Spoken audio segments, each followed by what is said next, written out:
Bueno, pues buenos días. Estamos aquí transmitiendo desde Electric Coffee Roasters. Salud. Un cortadito para amanecer, y pues con nuestros comentarios sobre todo lo que nos resulta relevante en este momento. Amaneciendo, son las 7:18 de la mañana, 9:18 allá en el centro.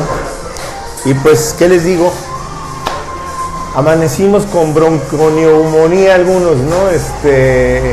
Siempre sí con el bronco en la boleta electoral, de una manera desasiada. Sabemos cuál es el fondo de la estrategia. El bronco va a dividir un pastel que nada más tiene tantas rebanadas, no más. Populismo contra populachería, o un estilo muy especial el del bronco, pero es un estilo que hace daño. No digo que pueda ganar la presidencia de la República, pero sabemos perfectamente a quién le va a mover el tapete. Hace tiempo yo comentaba que cuál era la posible diferencia que pudiera haber en los estilos entre Andrés Manuel López Obrador y Jaime Rodríguez el Bronco. Y yo comentaba que Andrés Manuel era una especie de Vasco de Quiroga hablándole a su Grey desde el púlpito. Y en el caso del Bronco, pues es una especie como de Pedro Infante, de Javier Solís. Es más, cuando uno lo ve trabajar en el escenario electoral, en el templete, es más pueblo de otra manera.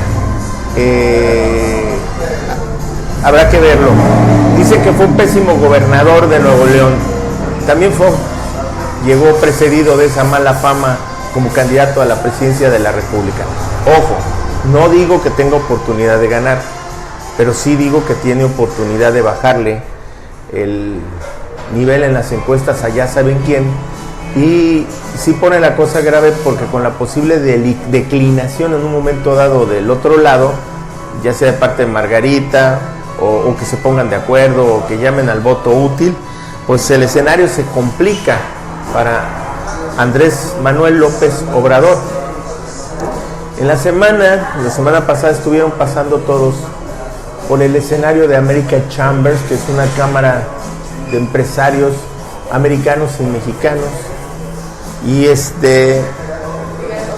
y pues vimos un Andrés Manuel que sigue acalambrando a los empresarios, que no da seguridad.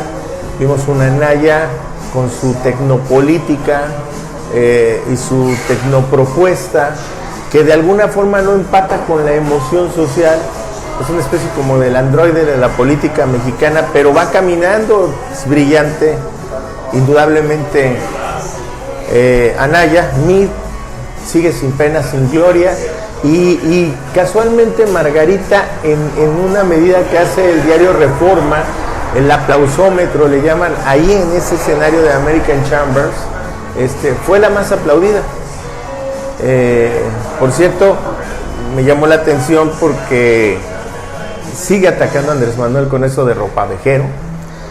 Una persona que va recogiendo ropa vieja por las calles. Yo creo que se refiere a las gentes que está subiendo el equipo de Morena, pero su propuesta sigue vacía, sigue sin decirnos absolutamente nada, que no sepamos de los Calderón, policía en las calles, etcétera, etcétera. Me parece muy interesante lo que dice Anaya, en el sentido de que la honestidad no se puede transmitir por ósmosis, que no basta, como dice Andrés Manuel, de que en el discurso yo soy un presidente muy honesto y todos en automático, gobernadores, presidentes municipales, diputados, lo van a hacer. Aquí empiezan a llegar los amigos al café. Me parece muy importante, muy interesante. Ayer les dije y les comenté que íbamos a hablar de la psique del candidato López Obrador y su relación con el echeverrismo. Habla Castañeda que es un Echeverría, que es la posibilidad de Echeverría llegando a la presidencia de la República. Yo creo que el problema de Andrés Manuel no está en eso, o su virtud, todavía no sabemos, sino en la forma en que se logra su génesis política. Andrés Manuel, imagínense que es un muchacho que llega a los 18 años a la Ciudad de México en 1973, más o menos a mitad del sexenio echeverrista, y llega a estudiar a la universidad. En ese momento la Universidad Nacional Autónoma de México era la universidad, bueno, sigue siendo nuestra máxima casa de estudios, pero en ese momento no tenía punto de comparación, porque universidades como la Autónoma de Guadalajara pues estaban en ciernes, apenas empezaban, tenía unos 15, 20 años. El caso del TEC de Monterrey, pues estábamos hablando que tenía 8 años apenas, entonces no era una oferta educativa que pudiera competir. Llega Andrés Manuel a la Ciudad de México, viene procedente de Macuspana, de un pueblo muy pequeño allá en Tabasco, y de repente se encuentra con la gran ciudad. Esto es importante, es un impacto muy grande en el muchacho, y llega a vivir a la casa del estudiante del Tabasco. No porque fuera un muchacho pobre, sino porque así lo decidió, por ahorrar dinero, porque etcétera. El caso es que llega a la casa del estudiante de Tabasco, pero esa casa era auspiciada por el poeta tabasqueño Carlos Pellicer. Carlos Pellicer en ese momento era una especie como de monstruo, de gigante de la cultura mexicana, de cacique, y además era uno de los intelectuales que había cooptado el régimen echeverrista. Carlos Pellicer lo lleva al muchacho de 18 años, pasando 1 o 2 años, lo sienta en el escritorio de Leandro Rovirosa Aguade, que en ese entonces era el secretario de Recursos Hidráulicos, también tabasqueño. De ahí surge la leyenda aquella de que osó, siendo un muchacho, interpelar al secretario Rovirosa Aguade. Después también lo sienta con González Pedrero, que en ese entonces es el director de Canal 13, que era un organismo de gobierno, también el Canal 13. Y Echeverría empieza López Obrador empieza sus primeros pasos, da sus primeros pasos en medio de un mundo totalmente echeverrista. Cuando deja sus estudios, no los deja porque el señor le dé flojera estudiar, sino porque se suma a la campaña de Carlos Pellicer como senador, puesto por Echeverría.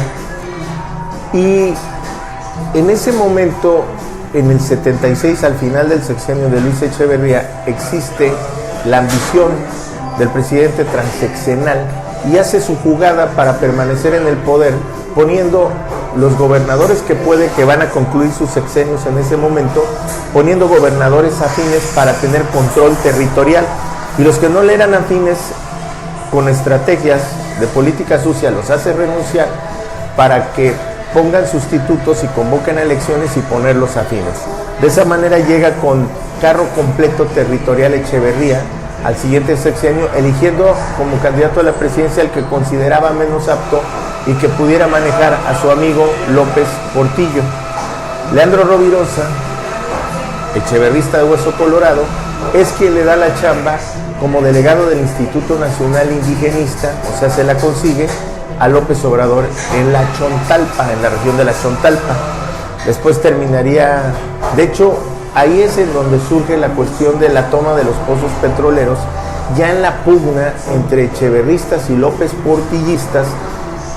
Díaz Serrano por los López Portillistas, Leandro Rovirosa como gobernador del estado de Tabasco por los echeverristas en un enfrentamiento, y Andrés Manuel López Obrador sencillamente hace el papel de alfil.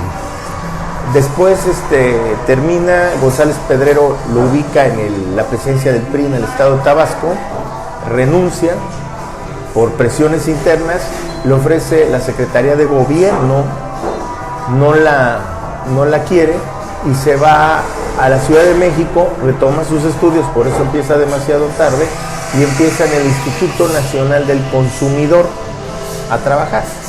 Desde ahí, antes se hacían las campañas, el candidato a la presidencia decía a ver quién tiene fuerza en determinados grupos en los diferentes estados de la República, y la directora del Instituto Nacional del Consumidor, que era amiga de Carlos Salinas de Gortari, recomienda a López Obrador para que viaje con la comitiva del candidato a Tabasco para hacer el contacto en la región de la Chontalpa.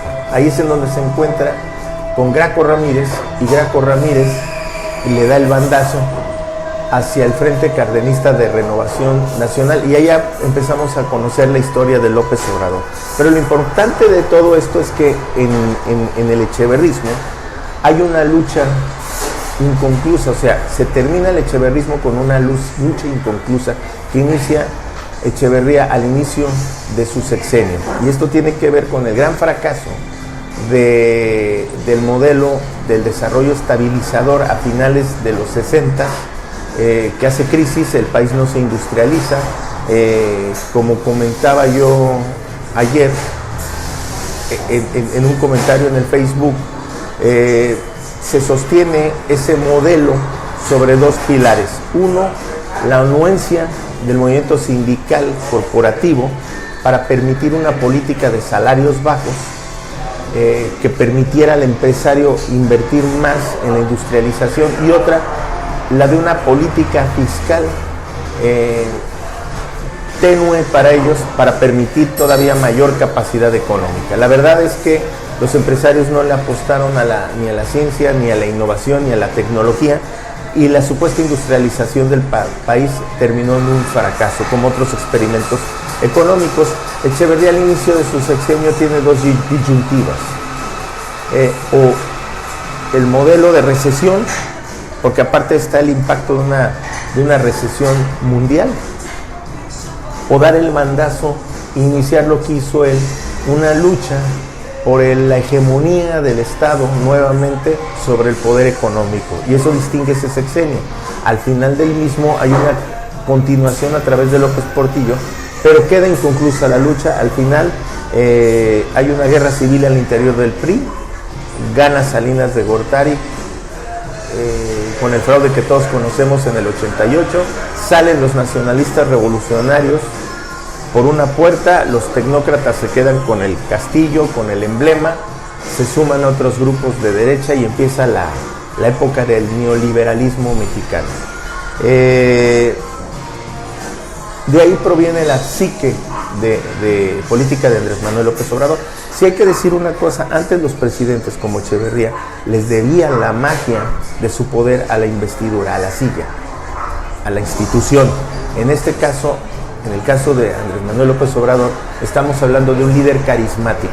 Realmente le debería su poder a su relación con el pueblo, a la relación que ha venido construyendo desde el 2006, desde la elección del 2006. Todo esto me parece relevante e interesante porque hay que entender cuál es la posición del candidato puntero en las encuestas, que ahorita con todo este cambio que estás haciendo, lo de la llegada de repente del Bronco a las elecciones, pues va a empezar a estabilizar las cosas. No quiero saber si Ríos Peter llegara por ahí, pues también haría algo de mella. El caso es que los partidos que corresponden al sistema pues tienen una estructura electoral muy bien cimentada, muy bien maiciada, y ese puede ser una de las grandes diferencias junto con todo este tipo de estrategias.